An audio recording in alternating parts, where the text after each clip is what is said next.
friends, welcome back to my channel Commerce Net Crackers. And if you are watching this video for the first time, then don't forget to subscribe my channel and hit the bell icon to get all latest videos of my channel.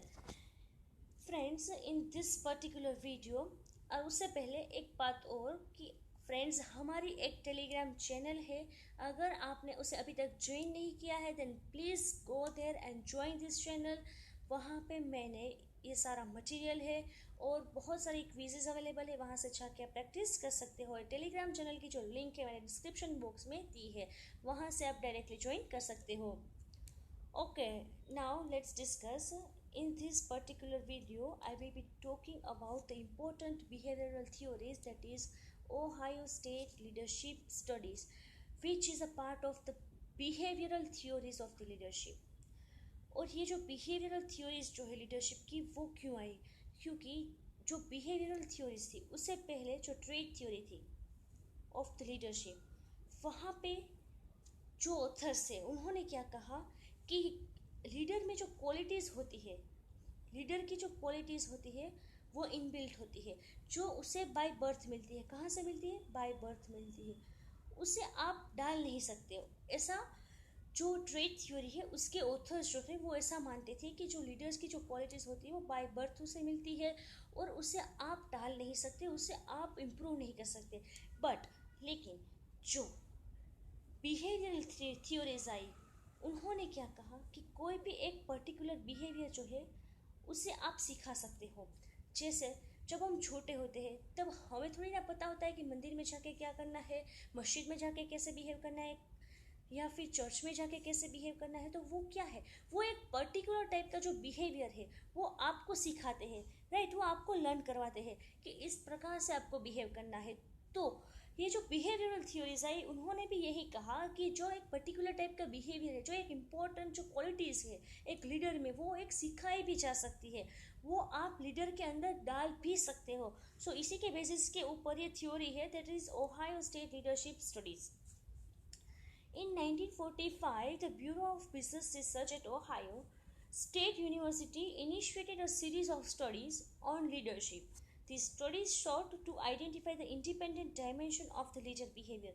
और ये जो leader का जो behaviour है उनमें कई सारे ऐसे डायमेंशंस होते हैं और उसी डायमेंशंस को ओहायो स्टेट लीडरशिप थ्योरी ने स्टडी किया और उसी के बाद एक थ्योरी बना दी। The study started with the premises that no satisfactory definition of the leadership existed and there was no precise indication of the qualities of a good leader.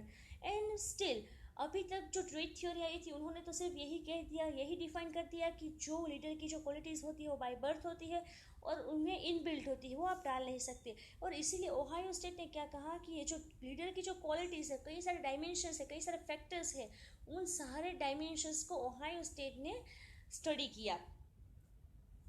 And finally initially they almost identified the 1000 of the dimension. सी उन्होंने कई सारे leaders को approach किया। जैसे उस time पे classical में देखें तो हिटलर था, वो ऑटोक्रेटिक स्टाइल में मानता था, राइट, वो किसी की भी नहीं सुनता था। फिर गांधी जी की लीडरशिप स्टाइल थी, उसकी अपनी लीडरशिप स्टाइल थी। तो ये क्या है, उन्होंने जो ओहायो स्टेट जो थ्योरी है उन्होंने सभी लीडर्स को अप्रोच किया। फिर उन सभी लीडर्स के जो कई सारे डायमेंशन है उसे कई सारे फैक्टर्स को स्टडी किया और उनमें से उन्होंने 1000 फैक्टर्स को स्टडी किया। कितने? 1000। और फाइनली उन्होंने दो कैटेगरी में उसे डिवाइड कर दिया। First is the initiating structure and second is the consideration. हम इन दोनों फैक्टर को पहले डिटेल में स्टडी करते हैं। First is the initiating structure. It refers to the extent to which a leader is likely to define and structure his own role as well as the roles of the subordinates in the search for the goal attainment. See, यह जब आप कोई भी organisation में काम करते हो वहाँ पे गोल होता है, राइट, एक पर्टिकुलर गोल होता है। मान लीजिए आपका टेम्पररी कोई गोल ऐसा है कि आपको अपना प्रोडक्शन जो है वो 9000 यूनिट से इंक्रीज करना है और ये जो लीडर है उसके 3 मेंबर्स है ग्रुप के, राइट। तो तीनों मेंबर्स अब ये जो तीनों मेंबर्स हैं उनको कितना प्रोडक्शन करना है, किस प्रकार से करना है, वो सब कुछ जब लीडर प्री डिफाइन करता है, लीडर ही गाइड करता है, लीडर ही जब डायरेक्ट करता है, उसे हम कहते हैं initiating structure. See this initiating structure is you also called as a production oriented. It is a production oriented, right, कि आपको किस प्रकार से वर्क करना है, आपका ये जो टास्क स्ट्रक्चर है वो कैसा रहेगा. Task structure, right, it includes the behaviour that attempts to organise the work, right. आपको वर्क पहले क्या करना है, ऑर्गेनाइज करना है. यहाँ पे आपको 10,000 यूनिट्स का जब प्रोडक्शन करना है, सॉरी 9,000 यूनिट्स का जब आपको प्रोडक्शन करना है, तो आपको पता है अगर ईच इंडिविजुअल 3,000 अगर प्रोड्यूस करता है तो हमारा ये जो गोल है वो अचीव हो जाएगा. तो ये 3,000 के लिए जो आपका जो प्रॉपरली जो वर्क होगा, मटेरियल होगा, फिर लेबर होगा, वो सारा वर्क जो है वो आप लीडर क्या करेगा, ऑर्गेनाइज करेगा. एंड जो वर्क, रिलेशनशिप एंड गोल्स, और इन तीनों के बीच में वो एक रिलेशनशिप एस्टेब्लिश करेगा कि इतने इतने सभी लोग प्रोड्यूस करेंगे तो हमारा जो ऑर्गेनाइजेशन का एक मेन जो गोल है अभी टेम्पररी 9,000 यूनिट्स को प्रोड्यूस करना, वो अचीव हो जाएगा. The leader characterized as a high initiating structure specify the task to be performed by each member of his group, sets down deadlines. यहाँ पे क्या लीडर क्या करेगा, एक डेडलाइन फिक्स कर देगा कि 1 वीक, चलो इतना जो प्रोडक्शन है हमें 9,000 का वो हमें 1 वीक में फुलफिल करना है. देन गिव डायरेक्शंस, फिर उसके बाद वो डायरेक्शन देगा कि कौन सा एम्प्लॉइज, कौन सा ग्रुप मेंबर कौन सा वर्क करेगा, किस प्रकार से करेगा, कौन सी मशीनरी के ऊपर कौन सा एम्प्लॉय वर्क करेगा, वो प्रॉपरली जो डायरेक्शन होता है वो यहाँ पे लीडर देता है. And puts pressure on them for the fulfilment.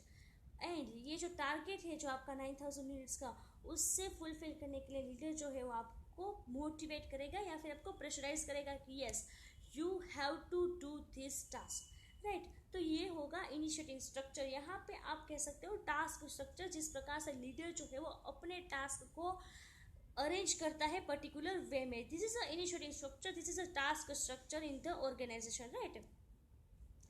Now another is the consideration.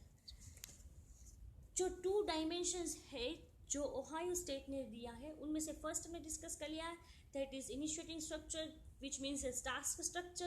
Now the another one is a consideration. Simply consideration you can call it as a relationship. This is a relationship oriented, right. It refers to the extent to which a leader is likely to have a job relationship which are characterized by mutual trust, respect for the subordinates, ideas and regard for their feelings. सी, जब कोई leader जो होता है वो relationship oriented हो जाता है, तब वो क्या करता है, ये जो अपने एम्प्लॉयज़ है उनके ये जो पर्सनल प्रॉब्लम्स है, उसके फाइनेंशियल प्रॉब्लम्स है, ये सारे प्रॉब्लम्स को वो खुद कोशिश करता है.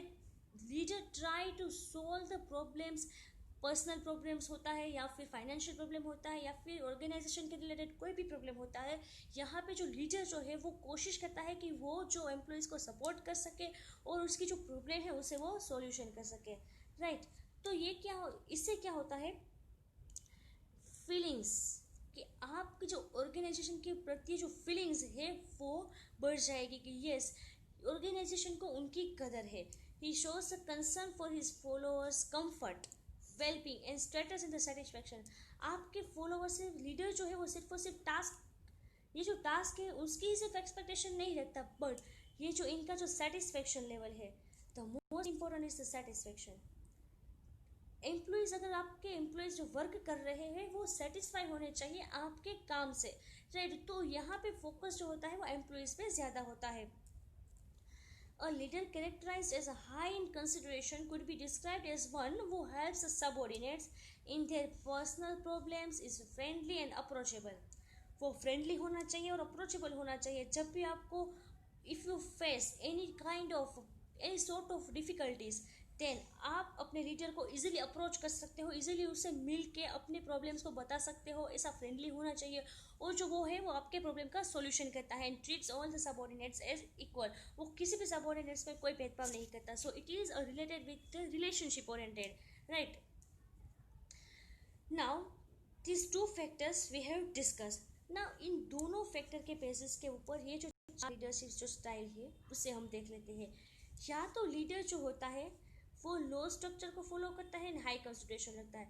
लो स्ट्रक्चर मीन्स जहाँ पे जो लीडर जो होता है वो अपने प्रोडक्शन ओरिएंटेड मीन्स अपने टास्क के रिलेटेड वो फोकस कम रखता है, लेकिन जो एम्प्लॉयज़ है उनके प्रति जो कंसिडरेशन है वो हाई रखता है। इट मीन्स यहाँ पे जो एम्प्लॉय होते हैं वो मोर फोकस कहाँ पे करते हैं, अपने एम्प्लॉयज़ के सेटिस्फेक्शन लेवल के ऊपर। सो यहाँ पे क्या आएगा, more satisfaction of the employees but the production oriented or the structure is less concern. Now the second is high structure and the high consideration. यहाँ पे जो लीडर है वो अपने प्रोडक्शन का भी और अपने एम्प्लॉयज़ इन दोनों को इक्वल इम्पोर्टेंस देता है। दोनों ही उनके लिए बराबर होते हैं कि यस मुझे प्रोडक्शन भी करना है, बट जो प्रोडक्शन होती है ना वो कभी भी एम्प्लॉयज़ के सेटिस्फेक्शन की कॉस्ट के बेसिस के ऊपर नहीं होती। एम्प्लॉयज़ का सेटिस्फेक्शन भी इक्वल इम्पोर्टेंट रखता है उनके लिए, और जो आपका जो गोल है, गोल प्रोडक्शन, ये भी इक्वल इम्पोर्टेंट रखता है लीडर के लिए। और इन चारों स्टाइल में से अगर आपको पूछा जाए कि कौन सी बेस्ट स्टाइल है तो answer is high structure and high consideration, जहाँ पे लीडर जो है वो स्ट्रक्चर भी हाई रखता है एंड कंसिडरेशन भी हाई रखता है। Now the third is low structure and the low consideration. यहाँ पे आप लीडर जो होता है ना वो स्ट्रक्चर मीन्स प्रोडक्शन ओरिएंटेड भी कम होता है, एंड जो पीपल ओरिएंटेड जो satisfaction level of the employees है उनसे भी लेस कंसर्न करता है। ये दिस स्ट्रक्चर में आता है।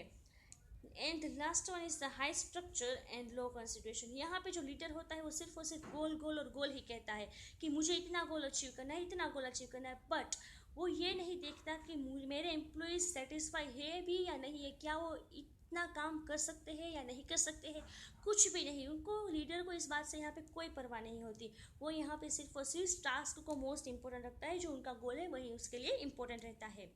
So this is all about the 4 leadership style. अगर आपको पूछा जाता है कि कौन सी लीडरशिप स्टाइल यहाँ पे बेस्ट रहती है तो आपका आंसर होगा high structure and high consideration. I hope कि आपको ये वीडियो पसंद आया होगा। अगर पसंद आया हो तो लाइक शेयर एंड सब्सक्राइब करना ना भूलें। Okay friends, thank you, bye bye.